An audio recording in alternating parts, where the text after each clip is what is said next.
اور یہیں پڑاؤ ڈال دیا۔ حدیبیہ سے آپ صلی اللہ علیہ وسلم نے قریش کو پیغام بھیجا، ہم لڑنے نہیں آئے بلکہ صرف کعبے کی زیارت کرنے آئے ہیں، عمرے کے بعد ہم مدینہ واپس چلے جائیں گے۔ قریش نے اس پیغام کے جواب میں طائف کے ایک رئیس عروہ بن مسعود کو بات چیت کرنے کے لیے بھیجا۔ اس وقت وہ مسلمان نہیں ہوئے تھے۔ نبی کریم صلی اللہ علیہ وسلم نے عروہ بن مسعود سے بھی یہی کہا کہ ہم لڑنے کی نیت سے نہیں آئے، بس عمرہ کرنے آئے ہیں۔ عروہ بن مسعود نے واپس جا کر قریش سے کہا، بھائیو، میں دنیا کے بڑے بڑے بادشاہوں کیسر و کسریٰ اور نجاشی کے درباروں میں گیا ہوں، لیکن میں نے کسی بادشاہ کی اتنی عزت ہوتی نہیں دیکھی جتنی محمد صلی اللہ علیہ وسلم کے ساتھی ان کی کرتے ہیں۔ اللہ کی قسم، آپ صلی اللہ علیہ وسلم تھوکتے ہیں تو آپ کے ساتھی اپنا ہاتھ آگے کر دیتے ہیں، تھوک ان میں سے کسی کی ہتھیلی پر پڑتا ہے، وہ اس کو اپنے چہرے اور بدن پر مل لیتا ہے، اور جب وہ کوئی حکم دیتے ہیں تو سب اس کی تعمیل کے لیے دوڑ پڑتے ہیں۔ جب آپ وضو کرتے ہیں تو اس وضو کے پانی کے حصول کے لیے یوں محسوس ہوتا ہے جیسے جھگڑا کر کے لڑ پڑیں گے سب۔ آپ کے ہاں جب کوئی بات کرتے ہیں تو بالکل آہستہ اور پست آواز میں آپ کی عظمت کے پیش نظر آپ کی طرف نظر اٹھا کر نہیں دیکھتے۔ میرے خیال میں تو بہتر یہی ہے کہ تم مسلمانوں سے صلح کر لو۔ قریش نے ان کی بات نہ مانی۔ نبی کریم صلی اللہ علیہ وسلم نے پھر ان کے پاس ایک قاصد کو بھیجا۔ قریش نے ان کے ساتھ بدسلوکی کی۔ اب آپ نے عثمان غنی کو بھیجا اور قریش کو پیغام دیا کہ ہم جنگ کے لیے نہیں آئے بلکہ کعبہ کی زیارت کرنے کے لیے قربانی کے جانور بھی ساتھ لائے ہیں، طواف اور قربانی کر کے ہم واپس چلے جائیں گے۔ سیدنا عثمان رضی اللہ عنہ سے ان کے قریبی تعلقات تھے، اس پر انہوں نے کہا، آپ عمرہ کر لیں، ہم دوسرے مسلمانوں کو مکے میں داخل ہونے نہیں دیں گے۔ سیدنا عثمان نے جواب دیا، میں رسول اور دوسرے مسلمانوں کے بغیر عمرہ نہیں کروں گا۔ اس پر کافروں نے انہیں مکے میں روک لیا۔ ادھر یہ خبر پھیل گئی کہ عثمان رضی اللہ عنہ کو شہید کر دیا گیا ہے۔ سیدنا عثمان رضی اللہ عنہ کے واپس نہ آنے کی وجہ سے مسلمانوں کو بھی اس خبر پر یقین ہو گیا۔ انہیں شدید صدمہ ہوا، غصہ بھی بہت آیا، وہ سب کافروں سے بدلہ لینے کے لیے بے چین ہو گئے۔ حالت اس وقت یہ تھی کہ مسلمان اس وقت 1400 تھے، لڑائی کا سامان پاس نہیں تھا، ان کے پاس صرف تلواریں تھیں۔ دوسری طرف دشمن پوری تیاری کے ساتھ ان پر حملہ کر سکتا تھا، وہ ہزاروں تھے اور اپنے گھر میں تھے، لیکن نبی کریم صلی اللہ علیہ وسلم کا بھروسہ تو اپنے رب پر تھا۔ آپ صلی اللہ علیہ وسلم نے ببول کے درخت کے نیچے اپنے صحابہ سے بیعت لی کہ عثمان کا بدلہ لینے کے لیے لڑیں گے، مرتے دم تک پیچھے نہیں ہٹیں گے۔ سیدنا عثمان کی طرف سے آپ صلی اللہ علیہ وسلم نے خود اپنا ایک ہاتھ رکھ کر دوسرے ہاتھ سے بیعت کی، مطلب یہ کہ آپ صلی اللہ علیہ وسلم نے اپنے دوسرے ہاتھ کو سیدنا عثمان کا ہاتھ قرار دیا اور فرمایا، یہ عثمان کا ہاتھ ہے۔ اس بیعت کو بیعت رضوان کہا جاتا ہے، اس لیے کہ اس میں شریک ہونے والوں سے اللہ تعالیٰ نے اپنے راضی ہونے کا اعلان فرمایا۔ یہ اعلان قرآن کریم کی سورہ فتح میں ہے۔ اللہ تعالیٰ نے فرمایا، اللہ مومنوں سے خوش ہو گیا جب وہ درخت کے نیچے تم سے بیعت کر رہے تھے۔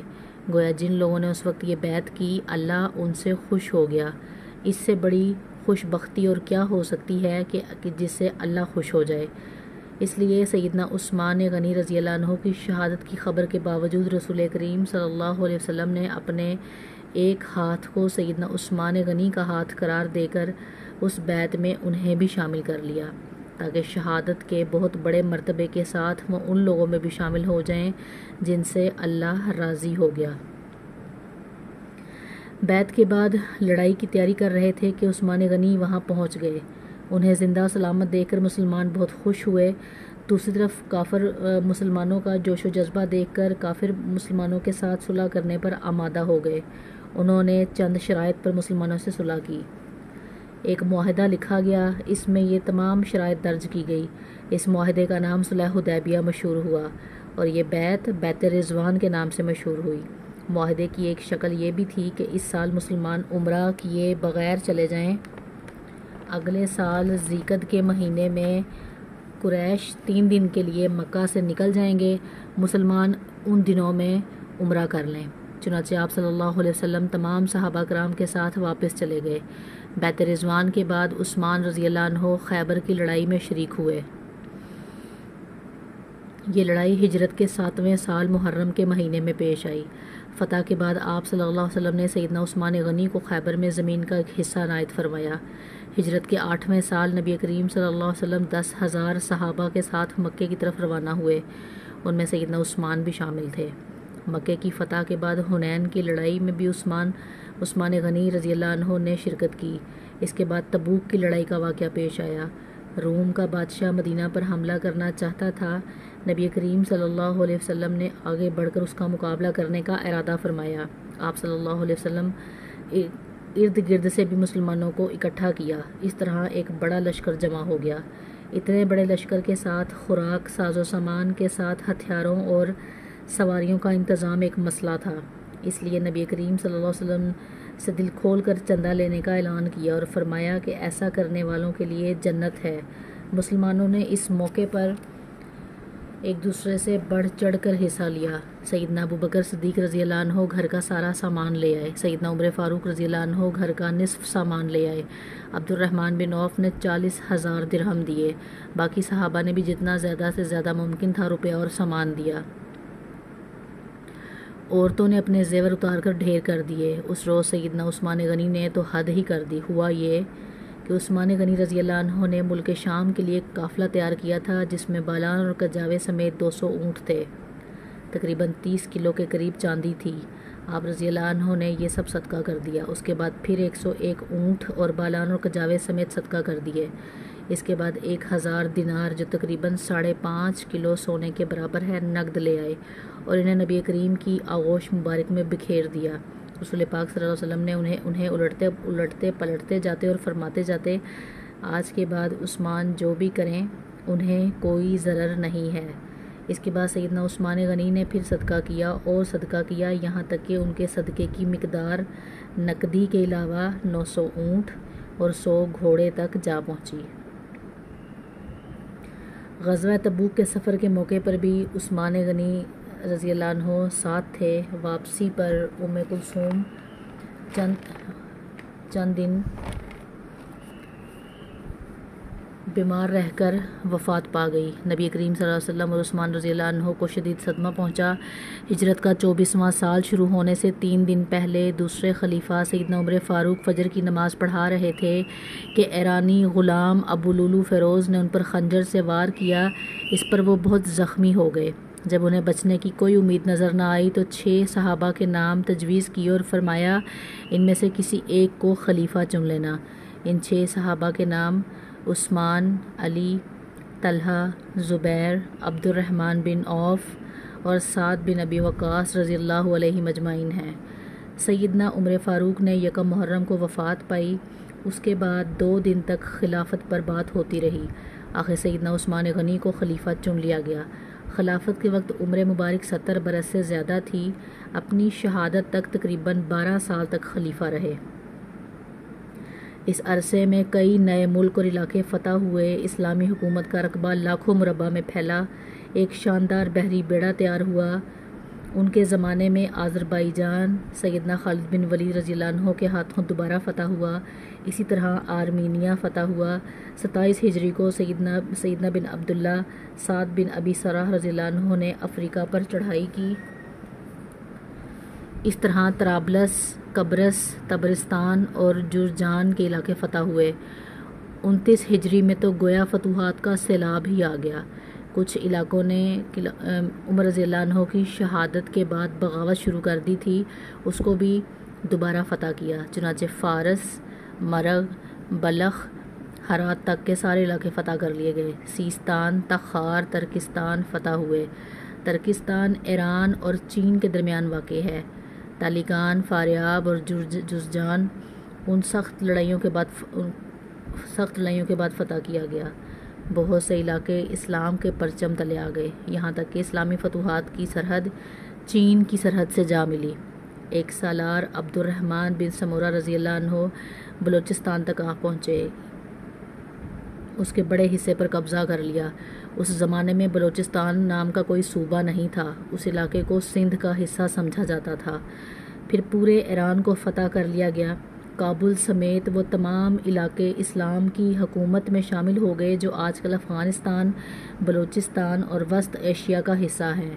ایران میں آئے دن بغاوتیں ہوتی رہتی تھیں۔ اس کی وجہ یہ تھی کہ ایران کا آخری آتش پرست حکمران یزدگرد ابھی زندہ تھا۔ سیدنا عمر فاروق کے زمانے میں وہ بھاگ کر ترکستان چلا گیا تھا۔ سیدنا عثمان غنی کے دور میں وہ خراسان اور پھر سیستان پہنچا، مسلمانوں کے خلاف بغاوت کی، لیکن اسلامی لشکر نے دونوں جگہ اس کی بغاوت کو کچل کر رکھ دیا۔ خود یزدگرد ایک چکی والے دیہاتی کے ہاتھوں مارا گیا۔ یہ واقعہ عثمان غنی کی خلافت کے 8ویں سال پیش آیا۔ اس کے بعد بغاوتوں کا سلسلہ رک گیا۔ اس کے بعد روم کے بادشاہ نے شام اور مصر پر حملے کا ارادہ کیا۔ وہ 500 جنگی جہازوں کے بحری بیڑے کے ساتھ اسلامی ساحلوں کی طرف بڑھا، لیکن اسلامی لشکر نے اسے سخت لڑائی کے بعد اسے شکست دے دی۔ رومی دم دبا کر بھاگے، بھاگنے والوں میں ان کا بادشاہ بھی تھا۔ اس طرح رومیوں کا غرور خاک میں مل گیا۔ بحری رومی بیڑے کا رعب ہمیشہ کے لیے خاک میں مل گیا۔ سمندری لڑائی میں مسلمانوں کی یہ جیت سیدنا عثمان غنی کی خلافت کے زمانے کا اتنا عظیم الشان کارنامہ ہے کہ ہم اس پر فخر کر سکتے ہیں۔ سیدنا عثمان غنی رضی اللہ عنہ کے زمانے میں جو علاقے فتح ہوئے تھے، ان میں سے کچھ باغی ہو گئے تھے۔ سیدنا عثمان غنی کے دور خلافت میں ان علاقوں کو پھر سے فتح کیا گیا۔ اس طرح ان علاقوں پر دوبارہ اسلام کا جھنڈا لہرانے لگا۔ ان میں آذربائیجان، آرمینیا، جمدان، رے، خراسان اور سکندریہ وغیرہ کی بغاوتوں کا کچلا جانا شامل ہے۔ دوسری قسم کی فتوحات وہ ہیں جو مسلمانوں نے نئے علاقے فتح کیے۔ ان میں افریقہ، طرابلس، مراکش، الجزائر، تیونس کے علاقے نیز ان کے علاوہ قبرص، افغانستان، جوزجان، افغانستان، ترکستان اور قفقاز وغیرہ فتح ہوئے۔ ایران کے بہت سے علاقے عمر رضی اللہ عنہ کے دور میں فتح ہو چکے تھے، کچھ باقی تھے، مثلاً طوس، بیحق، نیشاپور، بلخ وغیرہ۔ یہ سب سیدنا عثمان غنی رضی اللہ عنہ کے زمانے میں فتح ہوئے تھے۔ بحری بیڑے کی فتح کے بعد مسلمان بحیرہ روم پر چھا گئے۔ دنیا کی ایک زبردست طاقت، بحری طاقت بن گئے۔ شام کے والی سیدنا امیر معاویہ نے سیدنا عثمان رضی اللہ عنہ کی توجہ اس طرف دلائی کہ ہمیں ہر وقت رومیوں کی طرف سے بحری حملے کا خطرہ رہتا ہے، ان کے مقابلے کے لیے ہمارے پاس بحری بیڑا ہونا چاہیے۔ اس پر انہوں نے بحری بیڑا تیار کرنے کا حکم دیا۔ سیدنا امیر معاویہ نے مصر کے والی عبداللہ بن سعد کے ساتھ مل کر ایک عظیم الشان بحری بیڑا تیار کیا۔ اس میں کئی سو جنگی جہاز تھے۔ جہاز بنانے کا پہلا کارخانہ مصر میں قائم ہوا۔ بحری بیڑے کے ساتھ بحری فوج بھی قائم کی گئی۔ اس بیڑے کا نصف حصہ شام اور نصف مصر کے ساحل پر رہتا تھا۔ جلد ہی مسلمانوں کی بحری طاقت اس قدر بڑھ گئی کہ انہوں نے قبرص کے جزیرے کو فتح کر لیا۔ پھر مستوروں والی لڑائی میں رومی بحری بیڑے کو شکست دی۔ یہ شکست اس قدر زبردست تھی کہ پھر مدت دراز تک رومیوں کو اسلامی ملکوں پر حملہ کرنے کی جرأت نہ ہوئی۔ سیدنا عثمان نے اپنے زمانے میں رفع یامہ یعنی عام لوگوں کی بھلائی کے لیے بے شمار کام کیے۔ ان میں سے کچھ یہ ہیں: نجد کے راستے پر ایک شاندار سرائے بنوائی، اس کے ساتھ ایک چھوٹا سا بازار بسایا، میٹھے پانی کا ایک کنواں کھدوایا۔ خیبر کی طرف سے کبھی کبھار سیلاب آتا تھا، مدینے سے کچھ فاصلے پر ایک بند تعمیر کروا دیا تاکہ سیلاب کا رخ مدینے کی طرف نہ ہو۔ نہریں کھدوا کر بھی اس کا رخ موڑا۔ اس بند کو بند محظوظ کہا جاتا ہے۔ کوفے میں مسلمانوں کے لیے ایک عظیم الشان مہمان خانہ بنوایا۔ پورے ملک میں اونٹوں اور گھوڑوں کی پرورش کا بہت اچھا انتظام کروایا۔ ان کے لیے جگہ جگہ چراگاہیں بنوائیں، ان کے قریب چشمے بنوائے، ان چراگاہوں کے نگرانی کرنے والوں کے ساتھ مکان بنوائے۔ مدینے کی طرف آنے والے تمام راستوں کو اچھے طریقے سے بنوایا تاکہ مسافروں کو کوئی تکلیف نہ ہو۔ ان پر جگہ جگہ چوکیاں اور سرائیں بنوائیں، چشموں کا انتظام کیا، سڑکیں بنوائیں، ندی نالوں اور دریاؤں پر پل بنوائے، مختلف شہروں میں مساجد تعمیر کروائیں۔ آپ کے زمانے میں مدینے میں ایک بیت المال تھا، اس کے علاوہ ہر صوبے میں ایک بیت المال ہوتا تھا۔ یہ گویا سرکاری خزانے تھے، ان سے حقداروں کو حق دیا جاتا تھا، محتاجوں کی مدد کی جاتی تھی۔ بے شمار نئے علاقے فتح ہونے کی وجہ سے ملک کی آمدنی بہت بڑھ گئی تھی، چنانچہ جن لوگوں کو بیت المال سے وظیفے ملتے تھے ان میں 100 درہم کا اضافہ کر دیا گیا۔ رمضان میں امہات المومنین یعنی امت کی ماؤں کو 2 درہم روزانہ جبکہ دوسرے لوگوں کو 1 درہم بیت المال سے دیا جاتا تھا۔ اس کے علاوہ انہیں کھانا بھی دیا جاتا تھا۔ مقدمات کا فیصلہ کرنے کے لیے جگہ جگہ قاضی مقرر تھے۔ قاضی عالم لوگوں کو مقرر کیا جاتا تھا، انہیں معقول تنخواہیں دی جاتی تھی۔ قاضی حاکم کے ماتحت نہیں ہوتے تھے، اس طرح وہ ہر مقدمے کا فیصلہ قرآن و حدیث کے مطابق کرتے تھے۔ ان پر کسی قسم کا کوئی دباؤ نہیں ہوتا تھا۔ بڑے بڑے شہروں میں بھی مفتی تھے۔ قاضی حضرات کو کسی مسئلے میں مشکل پیش آتی تو وہ مفتیوں سے فتویٰ طلب کرتے، ان کے فتووں کے مطابق فیصلہ کرتے۔ حکومت کے کاموں میں سیدنا عثمان بڑے بڑے بزرگ صحابہ سے مشورے لیتے تھے۔ آپ نے ساری زندگی اپنے مال سے دین کی خدمت کی۔ ایک خدمت یہ تھی کہ تمام مسلمانوں کو قرآن پاک کی ایک کرت پر جمع کر دیا، حرم شریف میں توسیع کروائی، ارد گرد کے مکانات خرید کر یہ کام کروایا۔ آپ نے خانہ کعبہ پر پہلی مرتبہ نہایت قیمتی غلاف چڑھایا، اس سے پہلے یہ معمولی غلاف ہوتا تھا۔ مسجدوں میں خوشبوؤں کی دھنی آپ کے زمانے سے شروع ہوئی، صفوں کو سیدھا رکھنے کے لیے آدمی مقرر کیے۔ سیدنا عثمان غنی نے اسلام کی تبلیغ اور اشاعت کا بہت خیال رکھتے تھے، دوسرے مذاہب کے لوگوں سے بہت اچھا سلوک کرتے تھے۔ مختصر یہ کہ آپ رضی اللہ عنہ کے دور میں بہت شاندار کام ہوئے، اسلام نے بہت ترقی کی، لیکن افسوس آپ کی خلافت کے آخری چند سال بہت مشکلات سے گزرے۔ اس کی وجہ وہ فتنے ہیں جو اندر ہی اندر پک رہے تھے۔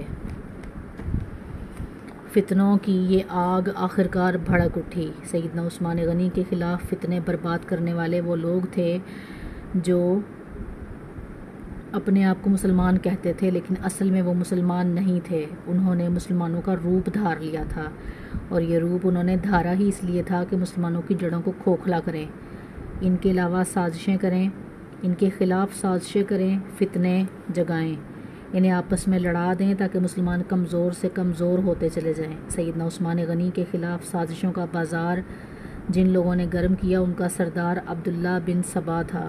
یہ یہودی نسل کا ایک مکار آدمی تھا، اس نے پرہیزگاری کا لباس اوڑھ رکھا تھا، لوگ اس کی باتوں میں آتے چلے گئے، بے شمار لوگوں کو اس نے اپنا ہم خیال بنا لیا۔ اس نے سیدنا عثمان غنی رضی اللہ عنہ اور ان کے گورنروں کے خلاف لوگوں کو بھڑکانا شروع کر دیا۔ وہ ان کے ہر کام میں نقص نکالنے لگا، ان پر بے جا الزامات لگانے لگا۔